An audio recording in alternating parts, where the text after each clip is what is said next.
WandaVision is coming to a conclusion, with next week's episode set to be the series finale, and the story will carry over into Spider-Man 3 No Way Home and Doctor Strange 2 Multiverse of Madness. But this episode was visually stunning. It was compelling, and the performance from Elizabeth Olsen was award-worthy, and she deserves all the praise that comes her way because this season has been hers. She's been absolutely brilliant. The comedic moments, the sitcom, the drama, the heartbreak, the emotional impact that she's had on the viewers has been absolutely remarkable. And I will be surprised if Elizabeth Olsen doesn't win an Emmy or some sort of award for this performance, because it actually is brilliant. Some of the best acting that you will see in a comic book movie or show is Elizabeth Olsen in WandaVision. But this episode didn't really move the plot forward too much, the plot that we've been in the last 7 episodes. Now we have gone back in time in certain episodes to Monica, different things like that. We have gone back. Now this episode goes back even more,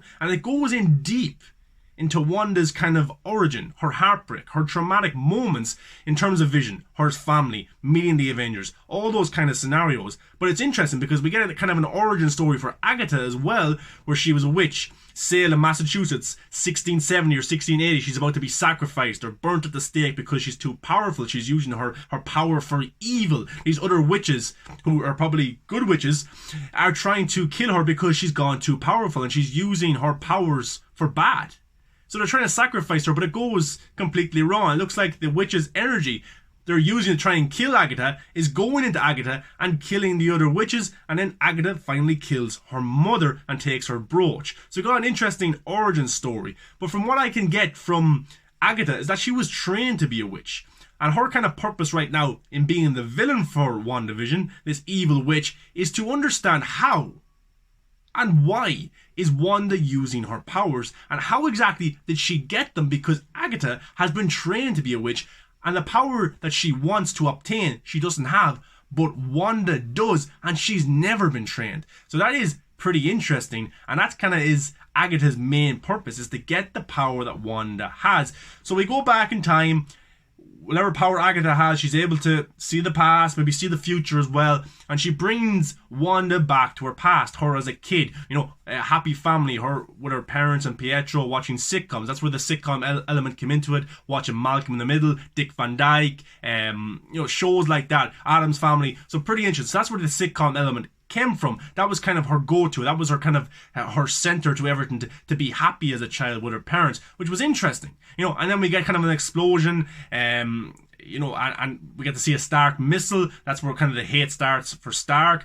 But it's interesting because the missile never goes off. And it's a clear indication that Wanda was able to use her powers as a child, and it wasn't from the Mind Stone, which is something that's very interesting because we always thought that her origin, her powers, and Pietro came from the Mind Stone. But it looks like from this episode that she's had them since she was a child. And if you go to the X-Men universe, many children who are mutants, they don't see their powers until much later, or until something very traumatic happens in their childhood. Someone getting hurt that they love, someone hurting them, and then their powers is unleashed, which is pretty interesting. And it looks like that this is the origin for mutants in the MCU, judging by this episode and what was going on with Wanda, her not showing us that she was stopping the missile, but it never went off even though it was beeping.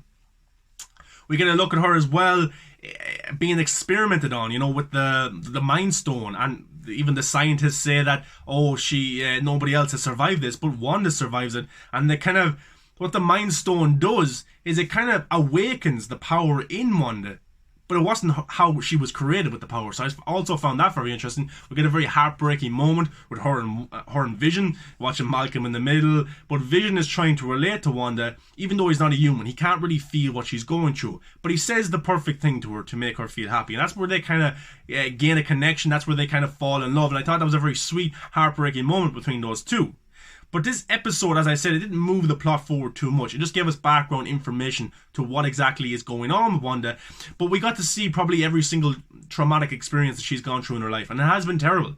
Vision died twice. Her parents, her brother, everything has gone completely wrong for her right now. And the only thing that she has left is her children. Now, with Agatha being this kind of this evil figure right now, at the end we get to see her holding the children. But she just wants Wanda's powers. She wants to control Wanda. She wants to understand how Wanda is doing this and how to obtain it. But Agatha kind of sees that her powers come from her trauma, come from her being put through something. Something terrible happened, somebody dying. That's where Wanda's true powers come out. And even something as well, the General had told us that, Wanda broke in and she took Vision's body, but we actually get to see what happened. And this episode is actually very interesting because we get to see it from Wanda's perspective. She goes to SWORD to see Vision's body because she wants to bury Vision. She was in love with Vision as a man, She was in love with him and she wanted that happy life that we have seen in the last 7 episodes, but she never really got it. And even at the end of Endgame, the Tony Stark funeral is huge. There's so many people there. The world is celebrating Tony Stark, even in Far From Home, Spider-Man Far From Home. But Vision seems to be forgotten about, even though he was an Avenger, even though he was a big part of stopping Ultron.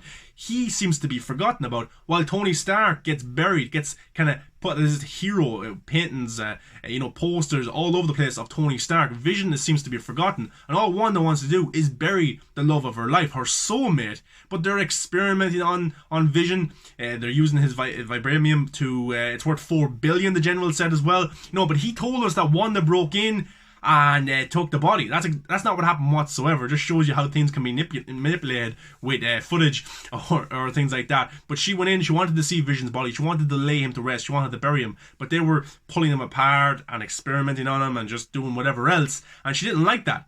And she went down to see Vision and she realised he was gone, and she left and she went to Westview and she just broke down. She had this unbelievable traumatic feeling, anxiety, all that kind of stuff, and it made her unleash her greater power, more power that we never knew she had, and she probably didn't know either, to create this false reality of Westview. But it was interesting when she was driving through Westview because we get to see Herb, we get to see the mailman, we get to see the boss's wife is there. But the town seems very dull, it seems very bleak, it seems like everybody in this town is very sad. The pool was not even, it was all dirty. Just the town didn't seem very trendy, it didn't just seem very full of life, and it was very dull until Wanda changed this whole town into like a happy town where people have good jobs, they enjoy their life, they walk their dogs, everyone's so happy, it's a comedic kind of moments and all that kind of stuff, until Wanda created this false reality. Now that doesn't mean she was right in what she did, but it just shows you that not everything is always as it seems. And she goes to the house, and it was actually a house that Vision had planned to buy and live there with Wanda, probably raise a family if they could, and stuff like that. And that just makes Wanda snap, and she creates this false reality. She creates the Hex. So we get the origin of the Hex, and that has answered some questions. Why was this a big thing? Why was the Hex a big thing? Why was the sitcoms a big thing? These were all big elements that we needed to know. But who is Quicksilver? Who is Pietro? What is Evan Peters? Is he just, like as I said a few episodes ago, I said that, look, I'd love him to be the X-Men Quicksilver. I'd love it so much for the worlds to connect and all that kind of stuff, but I'm prepared. My heart says Quicksilver from the X-Men universe. My head is saying he could just be a random person in the town that was used for Agatha's kind of ploy, which could still happen. But we get to see in the last episode, in the post-credit scene, he kind of captures Monica. So is he just being mind controlled by Agatha? It could be. Could he be from the multiverse? Could he be from the X-Men universe? Because he did have a speed power. He did. Maybe Agatha is able to manipulate that as well. I don't know, because there's so many questions still that need to be answered, and we only have one episode left that will probably be over 60 minutes long. And can they hit every nail in the head? Can they answer every theory, every question?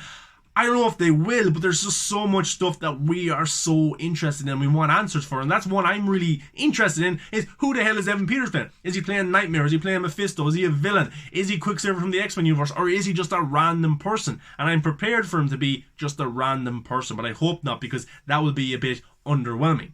So we end the episode, as I said, with Agatha holding the children. So the children must be real. Whatever powers that Wanda has, she's able to create children. Tommy and Billy. So they have powers, they're real, but what exactly is going to happen to them? Will Agatha take them? Will Agatha kill them? And that's not off the books either, because she killed the dog. She's a very brutal person, but they probably won't die because they're probably setting up the Young Avengers storylines. But it is interesting to see what's going to happen with those two, because this story continues into the next two movies, which is also very interesting. But we'll have to wait and see. Now, the post-credit scene for this episode was one that was badass. We got the general, he has this big plan. Look, the general, you have to look at things from the general's point of view as well. He's not a big bad villain. He's not a bad person. He's just a person doing his job, you know. Like, Vision is very powerful. He wasn't going to let Vision just be buried in the ground, 4 billion worth. People could use it. Like, if it got in the wrong hands, if Hydra got it, they could create Ultron 2.0.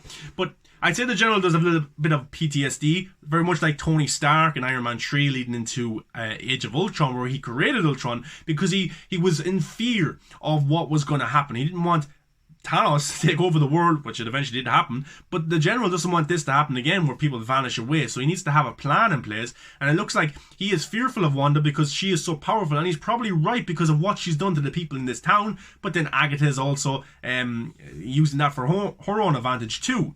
So, look at it from the general's point of view. He has to create a weapon to beat Wanda. He needs to sort of keep all these people alive, you know. So that's an interesting element there. And we get to see Vision, but is it evil Vision? Is it an evil Vision that's going to be controlled by the general, controlled by SWORD to fight Wanda? That could be a thing. Could it be Ultron 2.0? And they think they've created a good Ultron. It's the same voice and things like that. It could be. Or could it be Vision brought back to life, he's being controlled, and Wanda somehow was able to snap him back to be the Vision that he was in the previous Avenger movies.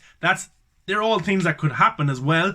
And it looks like the Vision inside the Hex that we've known about for the last 7 episodes was created through the Mind Stone in some capacity by Wanda. So is he fake? Is he real? Where does his subconscious thoughts go to? I don't know. So does that mean he just vanishes now? Or will he interact with Wanda again? What exactly is going to happen? Or can she put his subconscious into this new Vision? See, these are all new theories we have with only 1 episode left. So that's why I'm kind of on the edge of my seat thinking, can this show really answer all these questions? Because they're setting up even more questions by this episode. So it's interesting. Now, can they make it all make sense and everything adds up? They might not. It might not work out, but the 8 episodes have all been good. They've been compelling, visually stunning, all that kind of stuff. Performance is brilliant. But can it answer all the fan theories, the questions? Can it do it in 1 episode which is set to be probably 70 minutes long? I don't know, but it's all very interesting. We've got Monica to come back into it, Agent Woo. We've got Darcy. Cameos. Is Doctor Strange going to pop up? Probably. Is there a Luke Skywalker type cameo, or was that just trolling? It could have been just trolling. There might not be anybody. It might not be Magneto. It might not be. We have to prepare ourselves for these reality, because right now, with 1 episode left, how can they introduce someone in the cameo? So it's going to be interesting. I enjoyed this episode, even though it probably wasn't an episode that moved the plot forward. It showed us the origin of Wanda, all of her traumatic experiences, how this Westview reality was created, which was interesting, and the general's point of view, why he's creating this kind of evil Vision, Wanda's perspective also, and then Agatha and what's her ploy and why she wants Wanda, basically. But interesting stuff. Guys, what do you think of WandaVision episode 8 previously on? 1 episode left. Interesting stuff. What's your thoughts? What did you like about this episode? What did you not like? Do you think they can answer all the questions in the finale? I don't know. A lot of answers to answer, but a lot of questions to answer, but we'll have to wait and see. But guys, give a like, comment, subscribe, and I'll see you in the next one.